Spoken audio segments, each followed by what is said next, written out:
Hello again. Now, over the last year, eThekwini municipality has had to endure unrest and devastating floods. The unrest was in July last year and the floods were in April this year. Now, communities are still struggling to recover from these disasters, leading to widespread damage to infrastructure with many people displaced from their homes. Local government says it's been busy preparing the municipality to deal with future disasters more effectively.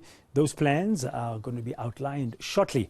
And watching all of this is my colleague, our reporter Nqobile Madlala, who's joining me now from our studios in Durban. Well, it looks like, Nqobile, good afternoon, like there are plans for the way ahead, and there's also some contributions being made, some donation being made to assist the city of eThekwini in dealing with disasters.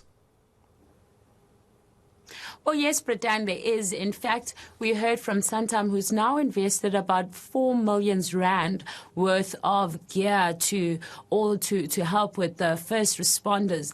Now, there's a great focus in terms of getting the firefighters up and running. You'll remember that during those riots, Pradan, they needed quite a lot of assistance to ensure that they extinguish the fire. But at the same time, during the floods, there was a lot of assistance that was needed to ensure that those communities that needed help to get out of those flooded areas, they needed people on the ground. So eThekwini at this point has already recruited over 90 people, which are now going to be part of firefighters. But of course, when they recruit these people, Bradan, they do need the gear to ensure that when they go on the road and that they assist these communities, that there is that kind of help that they need. So now we are hearing that the insurers already invested about 4 million rand worth of gear. But not only that, they're saying that they're going to be investing some experts which are going to be on the ground, training the people, looking in terms of how they can deal with these disasters, how can they deal with natural disasters. They're saying that there are various ways that you can look into these things. So they're also looking into technology, to the information that they have in terms of archives, and how that the city can use all that information and training to assist in future disasters. But of course, there is a great concern in saying that at the time of need, there was less people, but now they're saying that there's going to be more people and there's going to be gear, and a lot more is going to happen as time continues. It's been decades for communities around this area not having such a facility.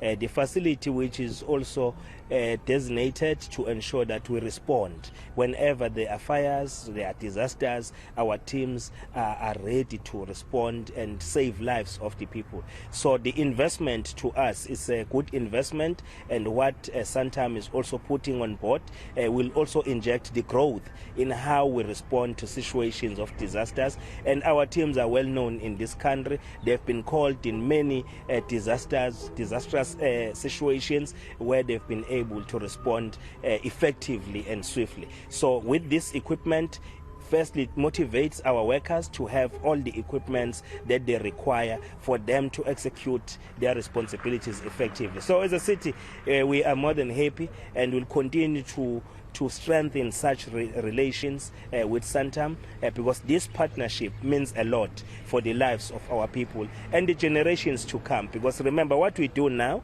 and in fighting against all the challenges that are imposed by climate change, we are not doing it for ourselves, we are also doing it for generations to come. Yeah, that 2 million rands worth of donation there by Santam Nqobile will assist, as you said, in that firefighting capacity. But I mean, disasters challenge a lot of other aspects of life and livelihoods. Did Mr. Kaunda outline what kind of plans, I mean, at a high level, they'll be dealing with going forward in terms of managing disasters in eThekwini?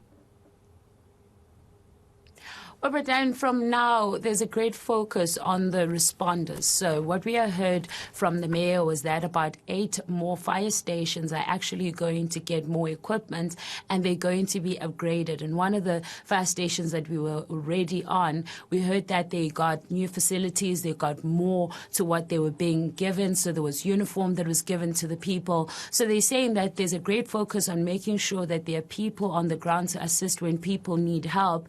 And they're saying that this has already started helping the Verulam community as well as the Tongats that didn't have a fire station that was functional enough to assist when there's, for example, fire. We do know that Durban is home to over 600 informal settlements, so they do need this assistance. So going forward, they're saying that they're going to have enough responders. They are going to be upgrading these fire fighting stations, but at the same time, they're saying that there's going to be conversations that are going to be ongoing between the city as well as the insurer.